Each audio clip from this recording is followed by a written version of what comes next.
बंधु इप्सिता किचन में आपण समस्त को अनेक अनेक स्वागत। आज आम बनईना बिना प्याज रसुण सागुरे परोटा जोटा कि खावाई बहुत टेस्टी लगे बनइबा बहुत ही सहज। तेरे वीडियो को स्किप न करी संपूर्ण देखा अनुरोध रहा। तेरे चलतु आज रेसिपी को स्टार्ट करवा। सागु परोटा बनइबा से प्रथम आमर सागु दरकार। मुझे 200 ग्राम सागु नहीं गैस रे कड़ाई बसैकी गैस फ्लेम को लो टू मीडियम रे रखिकी सागु को प्रथम 5 ରୁ 10 मिनिट पर्यंत टिके भाजी नेबा। एमती भाजवा द्वारा सागु भलसे ग्राइंडिंग हो जाए थे। देखो एबे भाजी नेली गैस फ्लेम को ऑफ करके ताको ठंडा होगा छाड़देबा। वर्तमान ठंडा हो गला मिक्सिंग जार नहीं कि सागु को भलसे ताको ग्राइंडिंग कर नेबा। एबे ग्राइंडिंग कर नेली पूरा पाउडर कर नहीं देखंतु। तापर आमे ताको टिके चलै नबा। देखंतु एमती चला गोटे नहीं कि ताकू भलसे चलै नौची तार खदड़ अंश को सेपरेट कर नेबा। देखंतु एमती करबा द्वारा खदड़ अंश गुड़िक बाहरी आसीबो। पूरा बाहरी आसिला अल्प किछि पाउडर आमे बेलिबा पई रखि देबा। देखंतु मुठी अल्प पाउडर को रखि नेली गोटे मिक्सिंग बाउल नै जिबा। देखंतु एठी 3टी आलू को मु सिजेई कि रखिछि ताको ग्रेट करि नौची।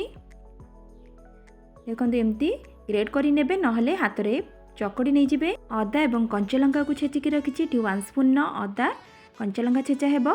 मुझे 2टी कंचा लंका को नहीं कि धनिया पत्र को काटिकी रखी स्वाद अनुसार लुण को ये दे दूची। 2 स्पून रिफाइन ऑयल को दौची ताकू भल से चकड़ी नबा। जमती अटा चकड़ा जाए सेमती ही चकड़ी नेबे। चकड़ी सारा पर मोर ये पानी टिके दरकार होची सेतिपई मु पानी ऐड करूची। आपण मानकर जदी पानी दरकार हेबो आपण माने ऐड करिवे। एते बेले भी पानी देबे चकड़ीला बेले एट ए टाइम पानी देबे नहीं अल्प अल्प करिकी से पानी देकी चकड़े। एबे देखंतु डोटा को पूरा नरम बनीची। 1 स्पून जीरा को ये ऐड करुँची मु भूली जाइथिली सेतिपई मु एठी ऐड करुँची। आपण माने चकड़ीबा पूर्वरु ताको ऐड करिवे। ताको 10 मिनिट पर्यंत कवर करि नेली। 10 मिनिट पर कवर खोलिली देखंतु पूरा परफेक्ट हो जाइची डोटी। एबे ताको बेलिबा। आमे रुटी जेमती बेले ताठू गोला टिके बड़ नेबे।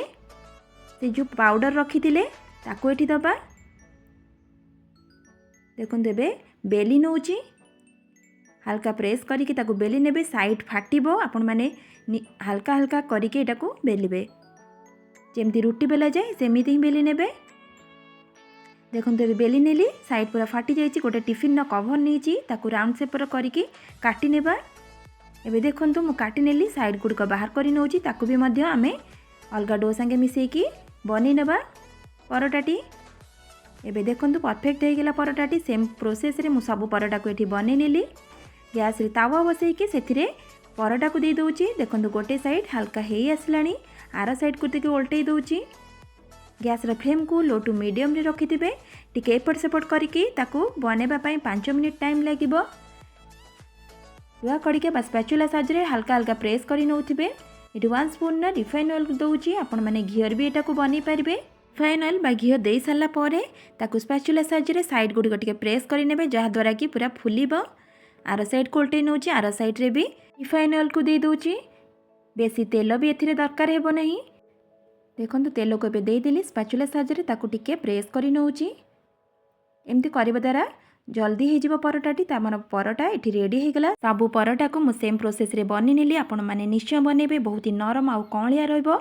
बहुत समय धरी एटा को आपण माने रखिकी खाई परिबे। जदि आज रो वीडियोटी आपण मानको पसंद लागिथिबो प्लीज लाइक शेयर एवं सब्सक्राइब करबा को बिल्कुल भूलिबे नहीं। ताले आज पई रहूची नमस्कार।